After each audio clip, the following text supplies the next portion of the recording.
Hechos 27, y dice así: Y el primer día de la semana, habiéndose juntado los discípulos para partir el pan. ¿Por qué viene este versículo en el día de hoy? Es para recordarles que el día domingo tenemos Santa Cena del Señor, para que podamos venir con nuestro corazón dispuesto y darle una importancia a la Santa Cena, por más que siempre decimos el domingo es Día del Señor, sí es Día del Señor, pero la Santa Cena es el día más importante, como sabe decir nuestro pastor, el día más importante para venir a celebrar a Cristo, y que no solamente sea de labios, sino que realmente sea de corazón. Leyendo esto y pensando en la Santa Cena, recuerdo desde chica, yo iba a la iglesia con mi abuela, a escondidas de mi papá porque él no nos dejaba, pero mi abuela siempre nos inculcó la importancia de la Santa Cena. Y siempre decía, es Santa Cena, pónganse el mejor vestido, el mejor calzado, porque era una fiesta, es una fiesta la Santa Cena. Entonces tenemos que venir a celebrar con todos nuestros hermanos, ¿sí? Así que eso le quería compartir a ustedes para que también tomen eso y que por ahí dice, bueno, domingo Santa Cena, no, pero yo no sé si voy a ir porque justo, no sé, tuve una discusión con mi esposo. No importa, venga igual y usted ora al Señor y uno cuando es joven a veces no se da cuenta de eso, ¿no? Después va aprendiendo, con el tiempo va aprendiendo. Me pasó también eso de decir, ay, me peleé, no, listo, no voy a la Santa Cena, me autodisciplinaba yo sola. Pero no, tenemos que agarrar, venir y orando, y Dios acá... con su palabra, Él es el que redarguye, es el que nos convence de pecado, y en ese momento usted puede o pide disculpas a su esposo, a su novio, a su hermano, a su amiga, a su hermano, o si no, queda ya con eso, Señor, perdóname, cuando termina la reunión voy y hablo con mi hermana, ¿sí? Eso recuerde siempre, no se autodiscipline, por favor, e inculquemos a los niños a participar con nosotros, inculquemos siempre Santa Cena del Señor, que vengamos dispuestos a compartir todos, así recordamos no solamente la muerte del Señor, sino que resucitó y viene a buscarnos a nosotros, ¿amén? Amén, viene a buscarnos a nosotros sin manchas, sin arrugas, y siempre una vez al mes es como que nos hacemos nos autoexaminamos, ¿no? Entonces ahí nos ponemos otra vez a cuenta con Dios, aunque todos los días debemos hacerlo, pero ahí es algo más importante, nos ponemos a cuenta con Dios porque tiene que ser comunión entre los hermanos. Siempre pensar, a ver, estoy mal con alguien, me miró mal, me sentí mal con fulano, bueno, no. Por ahí capaz que el hermano estaba volado, pensando en otra cosa, usted pasó por al lado y no se dio cuenta. Entonces, no es que está mal con usted, sino que está pensando en otra cosa. Ore por su hermano y diga, Señor, bendígalo a mi hermano, saque todos sus pensamientos, ponga liviandad en sus cargas y así, ¿sí? Bueno, le quería recordar eso, que el domingo es Santa Cena del Señor y que pensemos siempre que es la reunión más importante de nuestro Dios, para nuestro Dios, y es una fiesta muy especial. Dios le bendiga, seguimos con la reunión. Título del mensaje de esta noche: ¿cómo ayudar a los que sufren? ¿Cómo ayudar a esa gente que sufre? Y vamos a leer un solo versículo donde vamos a ver un elemento central que es de absoluta, infinita y grande bendición, y a partir de allí oramos y entramos en el desarrollo del mensaje. Salmo 107, verso 19, dice, hablando del pueblo de Israel, ¿no? En sus idas y venidas, en sus tropiezos, dice, pero clamaron a Jehová en su angustia y los libró de sus aflicciones. Envió su palabra y los sanó y los libró de su ruina. Vamos a orar. Padre, tomamos un tiempo pequeño para orar por este mensaje, para encomendarte este tiempo, así como citábamos al principio en el libro de los Hechos, que los discípulos se reunían el primer día de la semana para partir el pan. El discurso de Pablo se alargó hasta la noche y es ahí donde Eutico cayó y murió y luego resucitó. Y vimos tu gloria manifestada a través de las manos de Pablo, la obra de Pablo como apóstol. Pablo ahora no está, Señor, pero estamos nosotros, tus siervos. No somos apóstoles, pero somos tus siervos. Y te pedimos que de alguna manera nos enseñes cómo en este tiempo ser de bendición, gente que está mal, gente que está afuera, gente que está lejos.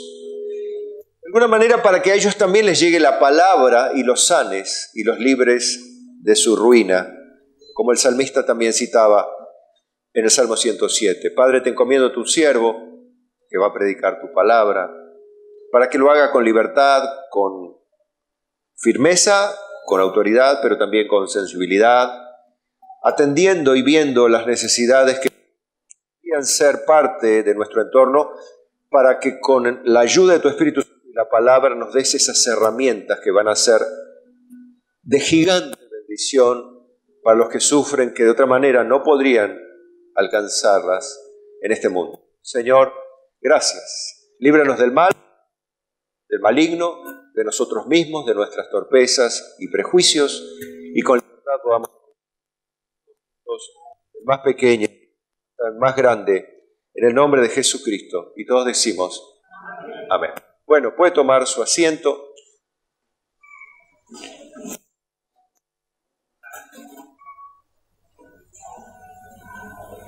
Evidentemente el elemento central que sana y que libra de la ruina, ¿cuál es?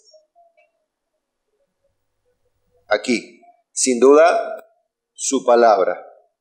Dios envió su palabra, los sanó y los libró de su ruina.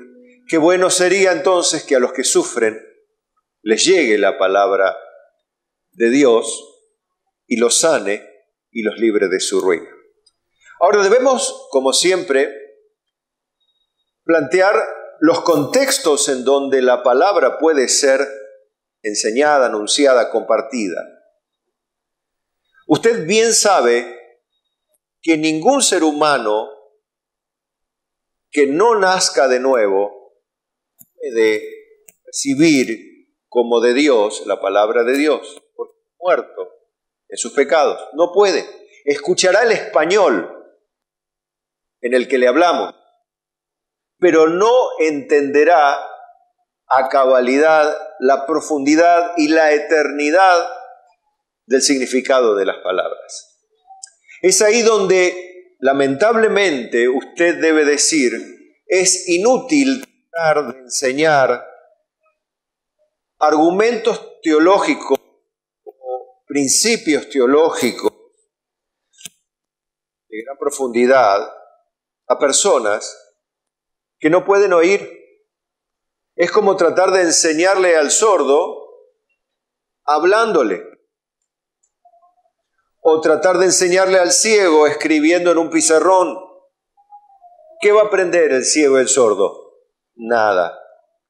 La única forma que una persona que no nació de nuevo pueda escuchar la voz de Dios es si Dios le da vida, estando muerto en sus delitos y pecados, a través del Evangelio, que es como nosotros, estando muertos en nuestros delitos y pecados, Dios nos dio vida juntamente con Cristo y nos resucitó. Y nos dio la fe para creer. Y nos dio fe y arrepentimiento. Se nos concedió que nos pudiésemos arrepentir. El elemento central es la palabra de Dios, de la boca de Dios. Ese es el elemento central. Y eso es lo que nosotros quisiésemos que llegue a las personas que están muertas en sus delitos y pecados. Pero ¿cuál es el problema? Es que no le podemos presentar cualquier argumento de la Biblia a una persona que está muerta en sus delitos y pecados, porque es como decir al sordo, no, Una persona que no nació de nuevo lo que necesita escuchar es el evangelio de la gracia del Señor Jesucristo. Es allí donde la soberana mano de Dios, según nos escogió en Él antes de la fundación del mundo, si esa persona está, nominada, como dice en Hechos también, usa otra palabra para vida eterna, el Señor añadirá a su iglesia cada día los que han de ser salvos. No es usted el que añade a la iglesia. Usted trabaja en la viña, pero el que añade a la viña a los que han de ser salvos es Dios. Amén. Usted no puede hacer nada para salvar a nadie. Usted tiene la responsabilidad, usted, cuando digo usted, digo usted, yo, todos, la responsabilidad de predicar el evangelio de la gracia. Ir por todo el mundo, ¿no? Y hagan discípulos, ¿no? Y a los que se arrepienten, predicando el evangelio a toda criatura, ¿no? Usted ahí entonces lo bautiza en el nombre del Padre, Hijo y del Espíritu Santo y le enseña ¿qué? A que guarde todas las cosas que le ha mandado. Pero a partir de allí, una vez que fue bautizado, digamos, en un sentido no matemático, sino a partir del momento que realmente se entregó a Cristo, es ahí donde usted le puede empezar a enseñar Biblia. Si no, lo único que usted tiene que hacerse un adolescente, un joven, o alguien, es enseñarle la necesidad de nacer de nuevo, de ser salvo, de que le sean perdonados sus pecados, de entrar en el cielo, de que su alma irremediablemente, por más bueno que sea, está condenada al infierno, que si ya tiene conciencia de pecado, por su pecado está perdido y necesita a Cristo. Amén. Entonces eso lo tiene claro, ¿sí? Ahora, vamos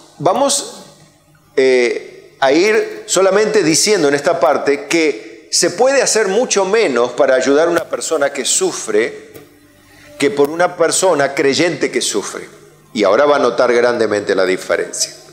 Hay personas que sufren, pero vos vas al hospital y le vas a hablar de promesas de Dios y que Dios va a hacer grandes cosas, pero Dios va a hacer grandes cosas con su pueblo, pero esa persona, si no es su pueblo, primero que no va a entender. Segundo, que si no acontece lo que vos le prometiste que iba a pasar, te va a odiar a Dios y no va a querer que más nadie nunca lo venga a hablar, ni que le hablen de la Biblia, ni de tu Dios, pues ese Dios es mentiroso. Porque las promesas de Dios son para el pueblo de Dios, no para los que no son pueblo de Dios. Y la verdad es que no todo el que dice ser de Dios es de Dios. No todo Israel es Israel. Son Israel espiritualmente hablando. Entonces, cuando usted intenta ayudar a alguien a evitarle sufrimiento, bueno, puede mitigar el sufrimiento de alguien que tiene hambre, bueno, ayudándole, dándole de comer. Puede a un enfermo curarle sus heridas, y está muy bien. Puede a un abuelito darle una mano para caminar o para sentarse o para subir una escalera. ¿Vieron? Como a veces se hace todo un tema, subir una escalera para muchos abuelitos. Un ejemplo, usted puede de alguna manera mitigar el sufrimiento. Los jóvenes, ¿qué hicieron en la pandemia? Le hicieron los trámites a los abuelos por internet, porque los abuelos no agarraban una con la tecnología. En cambio los chicos, como la manejaban bien, bueno, bien lo pudieron ayudar y de alguna manera le dieron una mano y evitaron el sufrimiento. Imagínense de ir a cobrar la jubilación, estar 3 horas al sol, paraditos ahí, teniéndolos ahí, como era antes y no hace mucho. Pero ahora con un tac, un clic, 2, 3 clics, listo, ya está, o con un cajero o de una extracción, tomá, listo. Un ejemplo, ¿no? ¿Cómo se puede mitigar el sufrimiento? En muchos aspectos. Pero hay otras cosas que tienen que ver con la muerte, la partida de un ser querido, que el desconsuelo es tan grande que no le podés hablar de vida eterna a gente que está perdida si no le predicás el Evangelio. No le podés hablar de la esperanza de la vida eterna. No le podés hablar de un milagro, de la resurrección, porque ya murió la persona, por ejemplo. Hay cosas que no podés hacer y que no vas a poder hacer. La persona que odia a Dios va a sufrir por su opción de no quererse someter a los mandamientos de Dios. Una persona que no quiere entrar en las normas divinas de moral, de vida.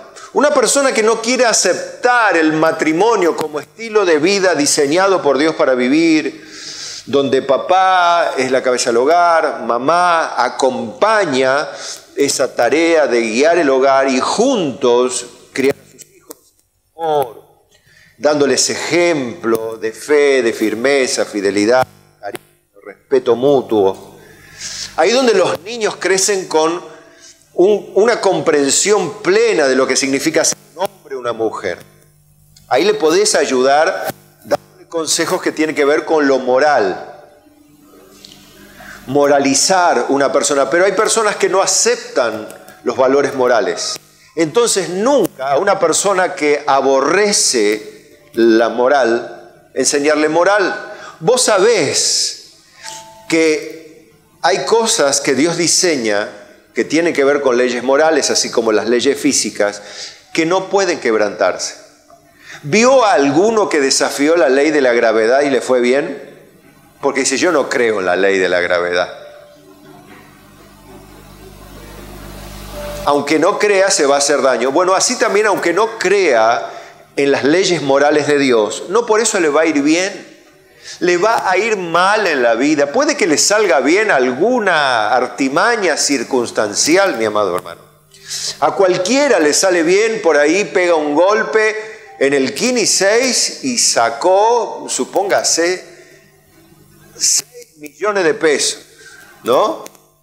Dice, mira vos, Dios decido, ahora sí la va a pasar bien, y mira, yo siendo tan fiel a Dios, todos los días jugándole al Kini 6 no hay caso. No, me imagino que no es su caso, pero porque Dios dio el mandato de que si el hombre quiere comer, debe trabajar, porque el que no trabaja, que tampoco coma, o el que no juega al Kini 6, que tampoco coma. No, no dice eso. Al Telebingo o a, como era antes el PRODE, ¿se acuerdan lo más grande, el PRODE?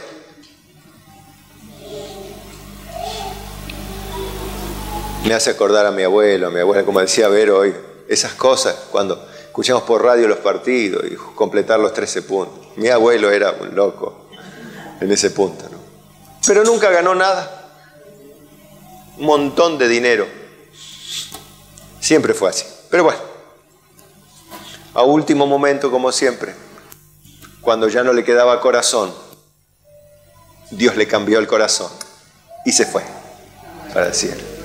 Siempre me pasó así. Así que por eso me alegro. Ahora, hay sufrimiento que usted no puede, entiéndalo, mi hermano. No puede usted darle promesa de Dios a gente que no cree en Dios. No puede usted abrirle la Biblia entera a una persona que no cree en Jesucristo.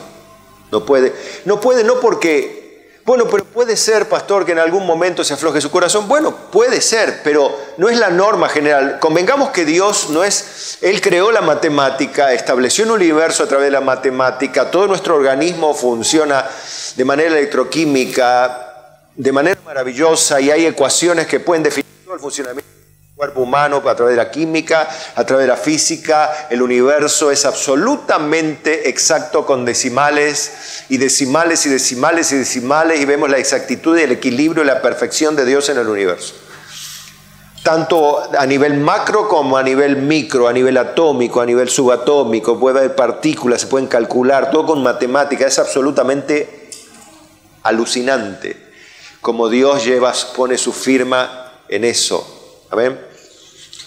Pero usted no va a poder ayudar. Entonces debe resignarse a veces. Porque quiero dejar esta parte primero en claro. Debe resignarse a acompañar, a dar un abrazo, y eso está muy bien.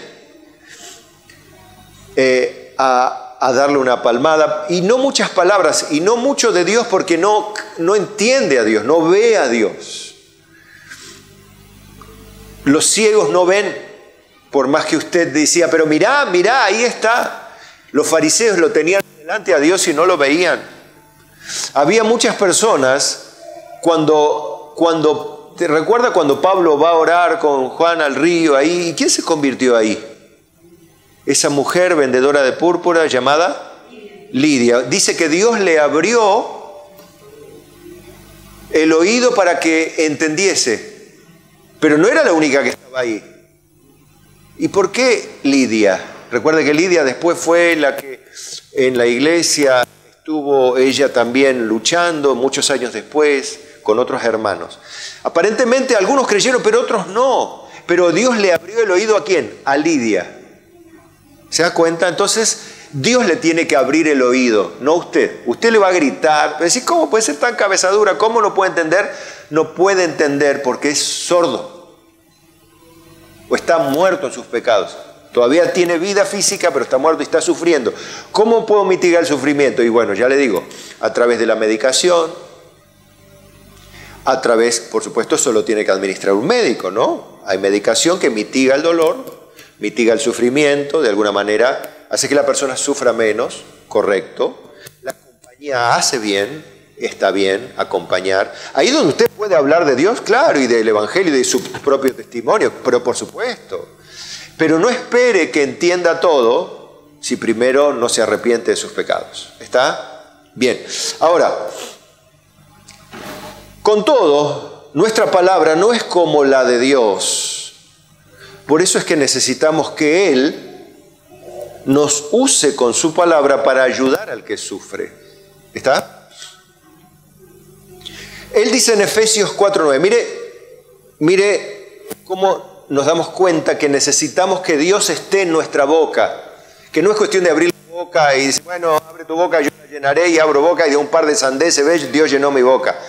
No, porque eso es pecado, inclusive insultar a Dios, todo lo que habla, por eso a veces idolatría, a veces algunos ministros, de que no, fulano es inspirado, fulano nunca es inspirado, nadie es inspirado, Pablo no es inspirado, o sí era inspirado Pablo. Ahí. No era Pablo inspirado, era la palabra es inspirada. Toda palabra es inspirada por Dios y útil. Y seguimos. Era inspirado. ¿Cartas de Pablo eran inspiradas? Sí, 2. De las 4 que se conocen que hubo, la segunda y la cuarta, que son la primera y la segunda nuestra, son palabra inspirada de Dios. Y la primera y la tercera, en términos cronológicos y humanos, no existen, no se encuentran. ¿Dónde están? No se sabe. Pero Dios no las usó para que sean su palabra inspirada. Un ejemplo. ¿Se da cuenta? Con eso quiere decir que no todo aquel que escribe, porque es de Dios, habla palabras de Dios. Yo tampoco soy inspirado, pero sí lo que leo de la Biblia, eso sí es inspirado por Dios. Entonces sepa que cuando Dios dice en Efesios 4:29, ninguna palabra corrompida salga de vuestra boca, sino la que sea buena, para la necesaria edificación a fin de dar gracia a los oyentes. La palabra buena, ¿cuál debe ser? Y la palabra de Dios, que es necesaria para edificación. ¿Con qué se edifica la vida espiritual? Y con la palabra de Dios, no con los consejos de un con un motivador. No, así no se edifica la vida. La vida se edifica con la palabra de Dios. La espiritualidad, el crecimiento es a través del conocimiento de la palabra de Dios, ¿sí? Entonces, fíjese que ¿cuál debe ser la palabra que sale de nuestra boca? La que sea necesaria para la edificación de los oyentes. En Colosenses 4:6 dice: sea vuestra palabra siempre con gracia, como otorgando siempre o mostrando esa virtud, esa bondad divina a través de la palabra que expresamos, como abriendo siempre la puerta del cielo, dice, para que sepáis cómo responder a cada uno. Usted puede evidentemente mitigar el sufrimiento de alguien cuando usted está comunicando la gracia de Dios, está abriendo la puerta del cielo a través de las palabras que usted expone. ¿Qué efecto producen las palabras de Dios en la boca del creyente? ¿Qué efecto? Bueno, Proverbios 15:23 Dice, el hombre se alegra con la respuesta de su boca y la palabra a su tiempo, cuán buena es. ¿Cuántos no han experimentado eso, que están confundidos y en el peor de los momentos llegó una palabra de Dios que lo levantó, lo puso arriba, que lo llenó de fe, de vida, lo vivificó? Por eso el salmista decía, vivifícame con tu palabra. Vivifícame, porque sabe el salmista y sabe usted y sé yo, que donde Dios envía la palabra nos libra de nuestra ruina y nos libra naturalmente del sufrimiento a nosotros y a los que también están sufriendo con nosotros. ¿Está? Entonces, qué importante es entender que hay una palabra que viene en un momento y cuán buena es cuando más la necesitamos. Allí viene. Por eso es importante estar alerta también a las necesidades de todos nuestros hermanos. Por eso estamos edificando bien la casa, para que ese diagrama que les mostré sea como un lazo de amor de personas, ¿no? De personas que extienden amor a través de su testimonio, de su trabajo y de lo que enseñan o imparten a los que están más adentro, para que los que están más adentro, si en algún momento sufren, sean consolados, confortados, animados. O si en algún momento se portan mal, sean corregidos, encaminados sus pasos, pero para bien, ¿sí? Bueno, entonces, una palabra en su momento es buena. Ahora, hay un versículo que dice, la multitud de consejeros está la sabiduría. Bueno, sí, ese es uno. Pero dice, donde abundan los sueños y abundan las vanidades. Y en las muchas palabras no falta pecado. Bien. Entonces no es cuestión de hablar mucho, sino de dar una palabra justa en su tiempo. Si usted es verborrágico, debe cuidarse. Si usted es retraído, debe animarse. Pero todo debe ser en su tiempo, porque debe ser la palabra buena en su tiempo. ¿Está? Los que son verborrágicos y quieren hablar y ponerle la Biblia y llenarle la Biblia al hermano, ¿viste? Este versículo y el otro, y el otro, y el otro, porque se sabe la Biblia de memoria y quiere enderezarle la vida en 2 minutos. Es como aquel que le hacen, qué sé yo, un trasplante de corazón y quiere que, bueno, al día siguiente vaya de alta a la casa. Tiene que estar un mes, por lo menos, me imagino, no sé, recuperándose de sus heridas, con el corazón nuevito, sí, trasplantado, pero gracias a Dios por la misericordia, ¿no? Pero usted no puede ahí decir, bueno, del quirófano te tomas un par de aspirinas y a casita mañana. En tal caso venía a hacerte las curas. No, no se puede. Bueno, ese que le sirva como ejemplo,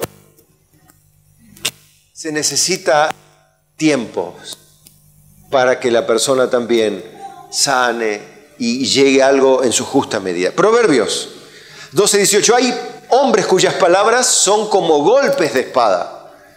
¿Vieron que hay gente, cómo ofende? Hay gente que es ofensiva con sus palabras. ¿Vieron inclusive ahora en los noticieros, en los políticos? Ya nadie tiene filtro para hablar. Insultan sin filtro y desde el presidente para abajo una serie de desprecio, denostar a uno, a otro, se insultan, se maldicen, se odian, y en público y en las redes y por todos lados. En la calle ni te cuento, la calle es un descontrol. Pero fíjense ustedes, hay personas cuyas palabras son como golpes de espada. ¿Lo vieron eso, no? Pero, más la lengua de los sabios es medicina. La lengua de los sabios, ¿qué es? Sepa, si usted es una persona sabia, su hablar va a llevar consigo remedio para el alma que sufre. Quizá usted ni cuenta se dé, porque su lengua es medicina, porque Dios en alguna medida y en algún momento gobierna su lengua de manera especial.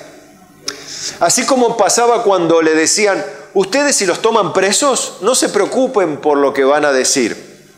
Porque en aquel momento les será dada palabra para que sepan cómo responder cuando los lleven a los tribunales, delante de los gobernantes. ¿Sí? En ese momento el Espíritu Santo pondrá palabra en su boca. Eso lo usan los predicadores vagos. Dicen, bueno, yo lo que Dios ponga en mi boca, eso sale el Espíritu Santo. Mentira, no quiso preparar el mensaje, no quiso estudiar, no quiso nada. Habló cualquier barbaridad, lo que leyó en la Biblia. Dice, el Espíritu llenó mi boca. Eso no es así. Puede ser que en algún momento Dios lo use y bueno, también Dios puede usar las piedras, usa un burro, me usa a mí. Bueno, convengamos que Dios puede usar a cualquiera, ¿verdad? Usó una burra para hablar a Balaam. ¿Está bien? Usa niños, usa grandes, lo que quiera. Usó demonios también para decir, tú eres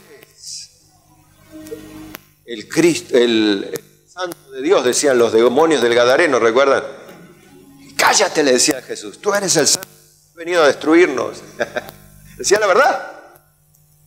Y vino a destruirlos y los destruyó. Aleluya. Ese es nuestro. Pero la lengua de los sabios, ¿qué es? Medicina. No quiere decir que todo lo que usted habla es medicina. Déjame, yo te voy a hablar y te curo. Porque usted es un curandero, entonces. Proverbios 16:23. Por eso, mire, ahora aplica bien la necesidad de escudriñar toda la Biblia. Proverbios 16:23. El corazón del sabio hace prudente su boca y añade gracia a sus labios.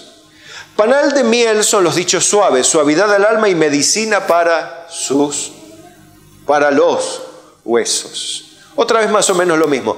La prudencia del sabio al hablar a su tiempo, cantidad necesaria, la que es sazonada con sal, a fin de dar gracia a los oyentes. O sea, una palabra inteligente, una palabra reflexionada previamente. En oración previa, Señor, voy a visitar a fulano, me voy a conectar con fulano, dame palabras para ayudarlo. Que no sea yo hablándole, si yo no me doy cuenta que soy de bendición, no importa, pero yo quiero ser de bendición, te ruego, Señor.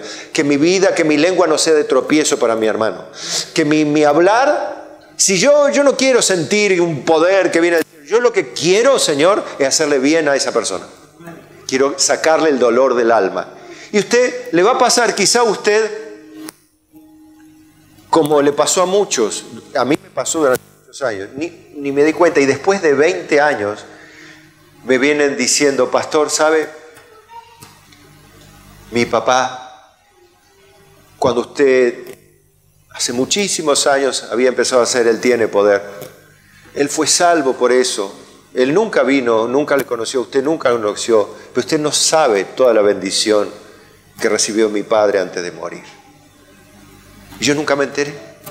Y quizá capaz yo ese día andaba no solo de capa caída, la capa, la camisa, la camiseta, hasta sin zapato y sin media andaba yo arrastrando el alma.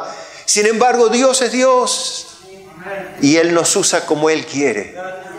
Amén. O sea, usted no espere sentirse Superman para ser de bendición. Yo te voy a impartir, porque así hay muchos, yo te voy a impartir la bendición. Y vení. Entonces la gente queda media traumada. Si no está el superministro, el superprofeta, que le comunique el poder de Dios para que salga adelante, eso es todo mentira, hermano. Es ese tipo de argumento de ir a buscar el poder, la unción, eso es todo mentira. Yo no digo que a través de la oración de un ministro puede venir que el poder de Dios sanarse, un milagro. De hecho, acá ha pasado, no tengo ningún problema en creerlo. Pero eso de que yo administro el poder, a ver, como Thor, que lo único que tengo que hacer es levantar el martillo así, y cuando el pastor Carlos levanta el martillo, acá caen rayos, y se van todos los demonios y se sanan todos. Eso no es de Dios, hermano. Eso es de Marvel.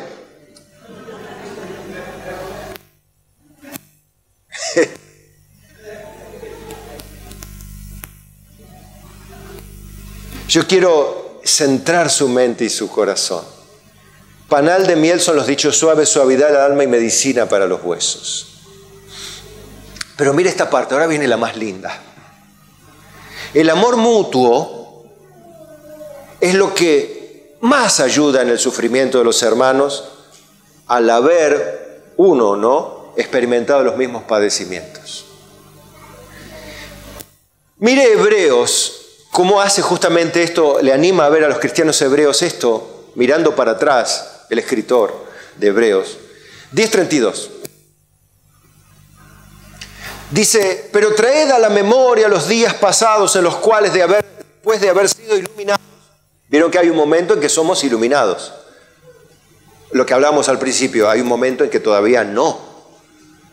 Pero después de que somos iluminados, a muchos de ustedes les pasó el día que empezaron a acercarse a Cristo, empezaron a acercarse a la iglesia, se le vino el infierno arriba. No le pasó lo que a Job, pero casi. A muchos de ustedes les pasó, a mí también en mi vida me pasó, cuando yo vine a Cristo, y seguramente a ustedes les pasó, vinimos a Cristo y el infierno nos odió, y con razón. Es esperable que pase, naturalmente.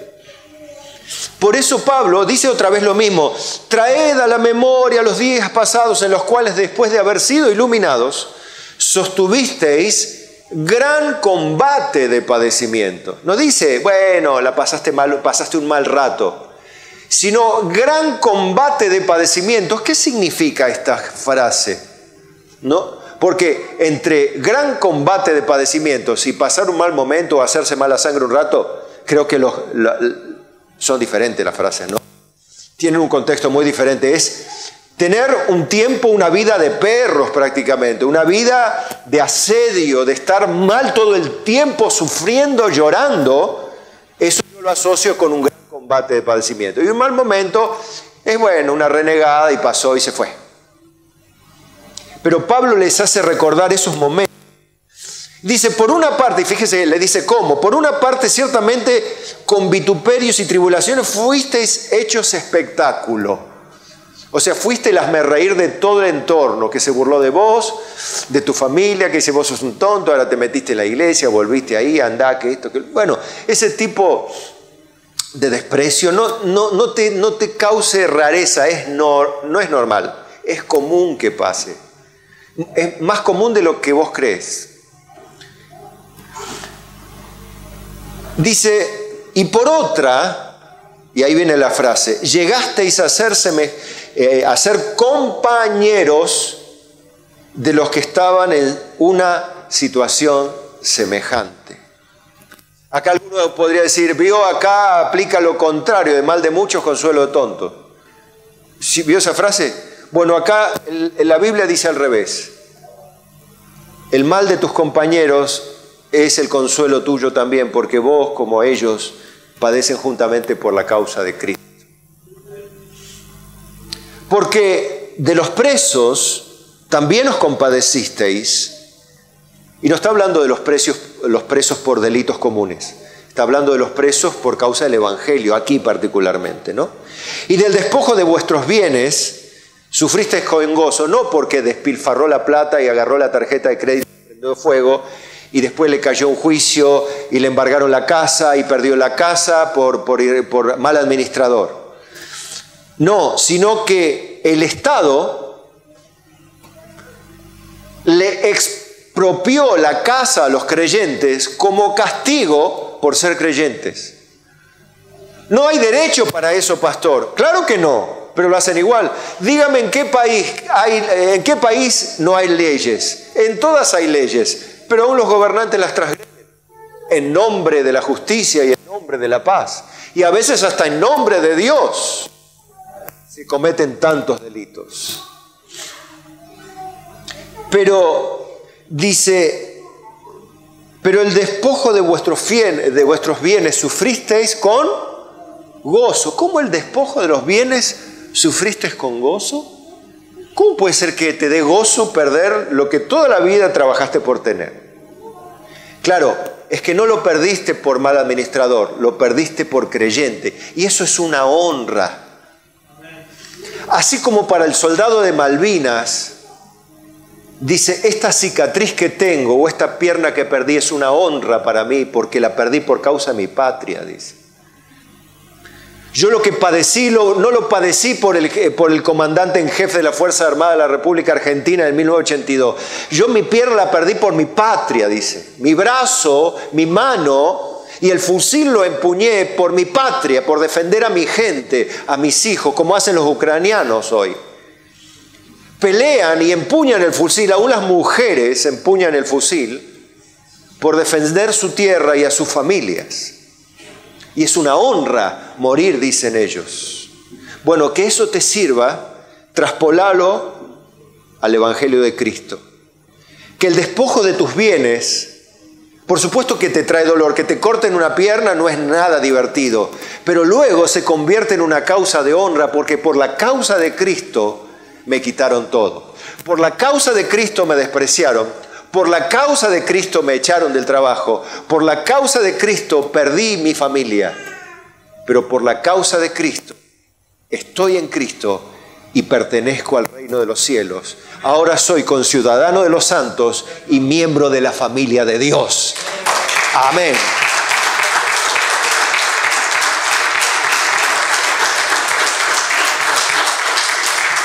Y eso es lo que dice, sabiendo que tenéis en vosotros una mejor y perdurable herencia, ¿dónde? En los cielos. 1 Pedro 5:8 dice, sed sobrios y velad, porque vuestro adversario el diablo, como león rugiente, anda alrededor buscando a quién devorar. Al cual, ¿qué hay que hacer? Resistid firmes en la fe, mire el consuelo de los tontos, sabiendo que los mismos padecimientos se van cumpliendo en vuestros hermanos en todo el mundo. Vio que es una frase inversa en la Biblia. El dolor de muchos es nuestro consuelo. Nuestros hermanos en todo el mundo también están padeciendo persecuciones, despojo, tribulación, menosprecio, abandono, insultos, soledad, muerte, tortura, violaciones y tantas cosas horrendas que quizá a vos ni a mí nos tocó. Dios no lo permita, pero solo Dios sabe. Entonces, ahí vienen los consejos. 2 Corintios 13 dice, por lo demás, hermanos, tened gozo, perfeccionaos, consolaos, sed de un mismo sentir y vivid en paz. Y el Dios de paz y de amor estará con vosotros. Saludaos unos a otros con ósculo santo.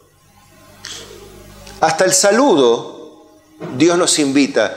Como hoy la hermana Vero citaba, el hermano no me saludó porque andaba en la suya. Como así parece el pastor, como tren japonés, ¿vio? El que me dio el culto, ¿vio cómo va el tren japonés? A 450 kilómetros por hora pasa, ni te vio. Pero no te vio porque tiene el corazón amargado, ni te vio porque pasó a 450 kilómetros por hora como el tren japonés, que no anda con diésel, sino que anda sobre magneto. Pero el saludaos unos a otros es parte del amor. No hay nada más lindo que vos llegás a la iglesia y que te abracen, ¿o no? Amén. Entonces vos haces lo mismo. Cuando viene un hermano, que tengan tan su salud, que digan, para atrás, basta de tanto amor. Ese debe ser la iglesia de Cristo, una iglesia que ama a los santos a pesar de sus defectos. Que se le van yendo con el tiempo como se nos están yendo a nosotros, ¿verdad? ¿Sí se nos están yendo? Y se nos tienen que ir yendo. Entonces, si vos decís que se me tardan en ir, y bueno, a tu hermano también, entonces tenele paciencia. Amén. Bueno, 1 Tesalonicenses 5:11, por lo cual animaos unos a otros y edificaos unos a otros así como lo hacéis. Bueno, y finalmente, finalizo con una frase, con una porción de Pablo, donde quiero que a los hermanos que sufren les enseñes a vivir como Pablo, a depender de Cristo y del amor de la iglesia, y aún para lo material. Y ahora vas a ver que no se trata de los vivos que andan circulando por las iglesias, manipulando los sentimientos de las personas para rescatar algo material para su bolsillo y volar, porque hay de esos muchos. Me estoy refiriendo a tus hermanos que son fieles, amorosos, luchadores y que están sufriendo pasando un mal momento económico. Filipenses 4:10 dice, en gran manera me gocé en el Señor de que ya al fin habéis revivido vuestro cuidado de mí.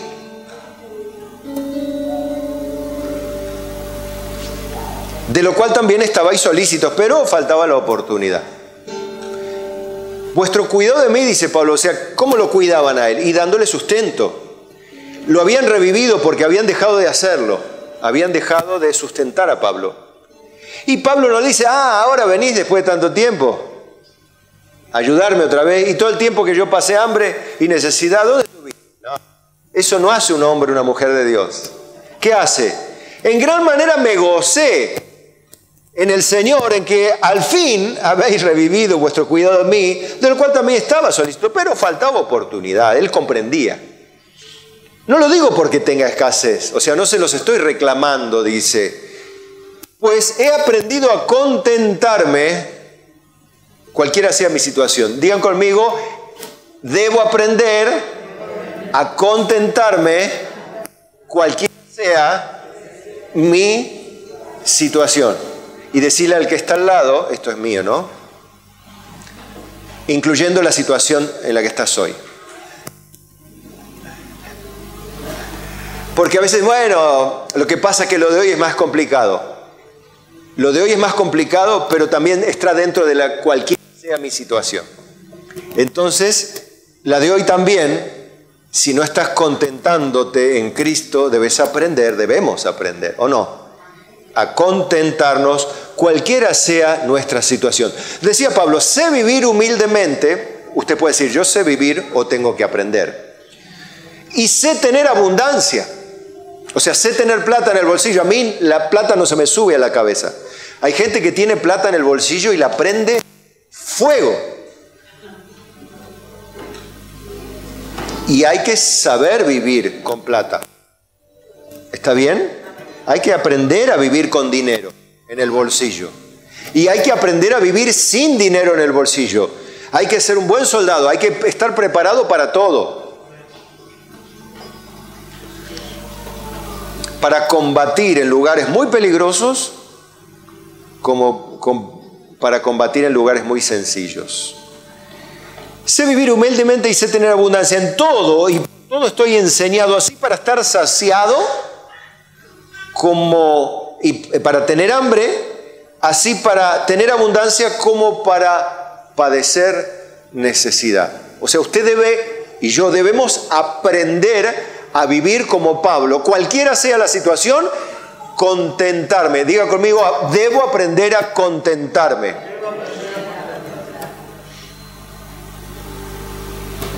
Mira, a ver, los que están casados, miren a su esposo que tiene al lado y dígale, bueno.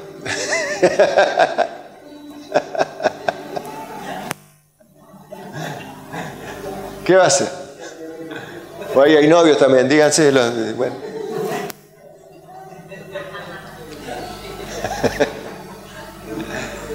Deben aprender a contentarse, porque para colmo, la Biblia no enseña el cambio los sábados por la mañana, ni con ni sin boleta, no hay cambio. ¿O sí? No. Entonces ahora ore con toda su alma, Padre, enséñame a contentarme, Padre. Eso es lindo. ¿Y sabe que Dios le va a responder? ¿Sabe las veces que a mí respondió? Yo, Señor, se le decía, hazme la más linda, Padre, más buena. Y empezó a retarme menos y a ponerse más linda. En la medida que yo dejaba mis oraciones, Dios la ponía más cachabacha y más agresiva.